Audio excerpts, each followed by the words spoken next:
Hi, my name is Ann Babson, and I am your professor for English 102. Welcome. This is going to be both a challenging and rewarding semester. I'm putting this video up to welcome you to the class and to get you started right away on a project. You'll want to probably watch this video more than once. The first message, though, is really simple. You need to buy this book either from the bookstore or from Amazon or anywhere else you choose to right away. It's by Kaveh Akbar, who is a poet who will be coming to campus, I believe in October, to read from this book called Calling a Wolf a Wolf. And I gotta tell you, it is a little complicated as a book, but I am here to guide you through some basic ideas. Here's where you're probably gonna want to know to come back, and once you've started reading this book, listen again to the things I've said. I have some general advice in other videos that I'll put on the website about how to read a poem in general. And I think that that will help you if you're with somebody who says, poetry? I don't know what to do with poetry. I hate poetry, I don't understand poetry. I promise you, you will understand poetry. You really will. But specific to this book, there are some things that I wanted to point out to you. So I wrote some stuff down that you'll want to take a look at. Kaveh Akbar is an Iranian-American queer poet. He is an immigrant, and he is multiply an immigrant, given the nature of his subject matter and his life. He's queer. He identifies as queer, which, if you know anything about Shiite Islam, you may already know that that must be a little complicated for him on a personal level. To be a queer Muslim is not an accepted thing generally in the religion. One of the things that I noticed throughout this book that you'll want to take a look at is something that I'm calling here double consciousness. And he has a double consciousness in his work in multiple ways. Let me give you some clues about what I mean. Double consciousness is kind of the idea that I have to think about two sets of ideas at the same time. And sometimes those ideas may seem to contradict one another. All people who are conscious of their national origins, who come to this country, are likely to experience to some degree a double consciousness. And I'm choosing myself so that nobody feels like I've picked on them to talk about this. My people could be said to have a hyphenated identity in that we are Irish American. Irish-American. My people have a whole culture from Ireland that they brought to this country. And I was aware of it, that the ideas that my parents had were a little bit different than the ideas of other people's parents. For instance, by the time, I don't know how your mama told you to stop acting crazy when you were 5, 6, 7, 8 years old. But I was apparently, when I was doing things that were 5, 6, 7, 8 that I shouldn't be doing, my mother would tell me that I was shaming my great-great-grandmother in heaven. Now, I had never met my great-great-grandmother in heaven. She had long since been deceased, but she was as real to me within the confines of Irish culture that has a kind of guilt, which I don't recommend you try at home. It's not even nice for the Irish. It's probably incredibly devastating for other peoples, for all I know. But the idea that the dead could have an opinion about my experience and be standing in heaven going, Anne, she is doing very bad things, that Anne. That would be a great shame for my current life and the future generations of my family was very powerful to me within the confines of that culture. I'm guessing, though, that your parents didn't shame you with dead ancestors. That would be the Irish part of my experience. American kids are generally free to run around and act a little more boisterous than people in other cultures. So I was aware of my American self, but I was also aware of my Irish self growing up. Now, some of you may not have a consciousness of another culture that you were part of. You may indeed have it.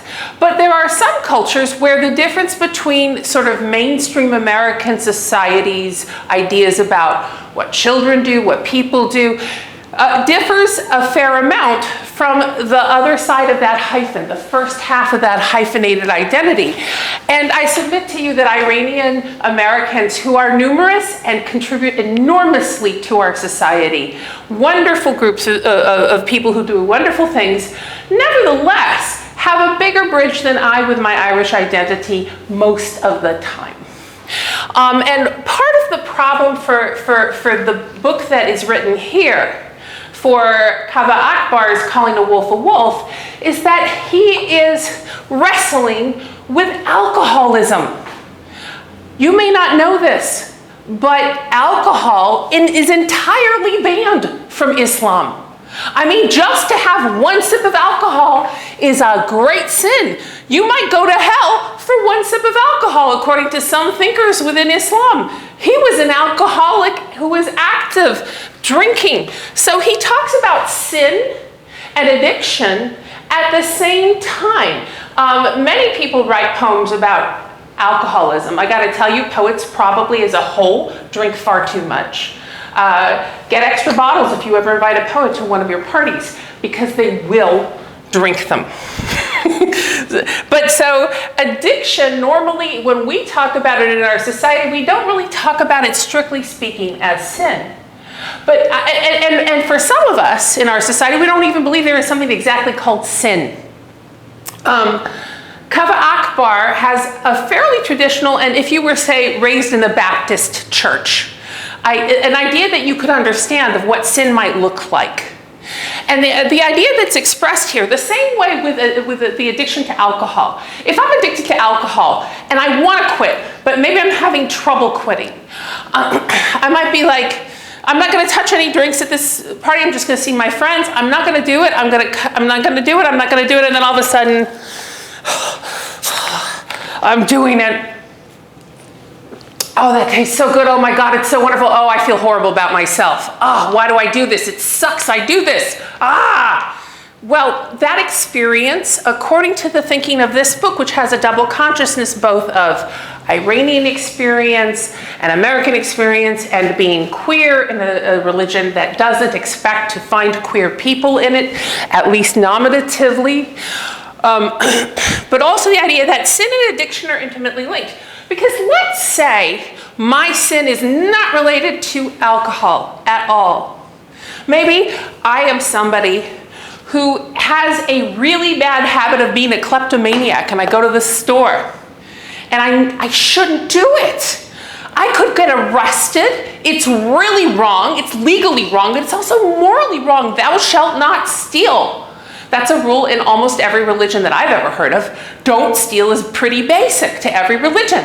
But so I could say to myself, okay, I really do like those sunglasses. They are slightly out of my current budget, but I don't know if I should give myself a 5-finger discount. I mean, look at the price tag on this thing. They really have priced it too much, but I should come back when I'm able to buy it. But all of a sudden, I find myself doing this. And then I get out of the store, I wave at them, and then I'm like, oh, I can't believe I did that. Oh man, what if they caught me? Oh my God, I would have had a police record. I would have had trouble getting a job after college. Oh my God, why do I do this? I don't even know why I do this. It's like I'm addicted. Sin can be in and of itself an experience where we know we don't mean to do what we're doing, and yet we do it anyway, and then we feel bad that we have done it. Most people who believe that sin is a thing can analyze it to some degree that way. For these poems, they are usually about literal addiction to alcohol. But there also is, of course, the idea that is expressed and wrestled with in this book about the idea that any sex that would be had with the same-sex person would be inherently sinful. And he wrestles with this. He also, in considering the hyphenated identity, he talks about the ability of language to express things. You will see some words that are in Farsi, the language spoken in Iran, in the middle of an otherwise English language phrase. And that's part of this double consciousness, belonging to two language groups. And as a writer who uses language to express things, that's very important. So what my advice is, and we're going to talk about this more in class, is as you're reading, you want to look for moments of hyphenated identity, queer and Muslim, Iranian and American, double consciousness, this idea of I belong to one group, but I also belong to another group, and they have contradictory ideas.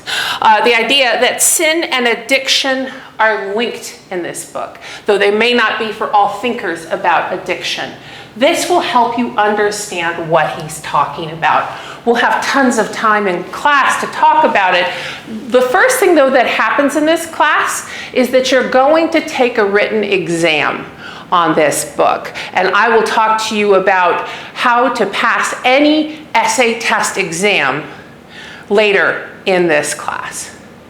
In the meantime, don't be scared.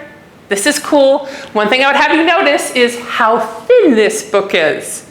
It's got lots of ideas in it, but it doesn't have lots of pages for you to read. You've got this. And you've also got me and my office hours. I will be thrilled to see you during them. So come talk to me. I don't bite. I literally work for you during those office hours, and I wait for you to come see me and ask me your question. And if you don't show up, well, then I just, tweet a sick burn at somebody. But I would rather help you than, even though my burns are totally sick.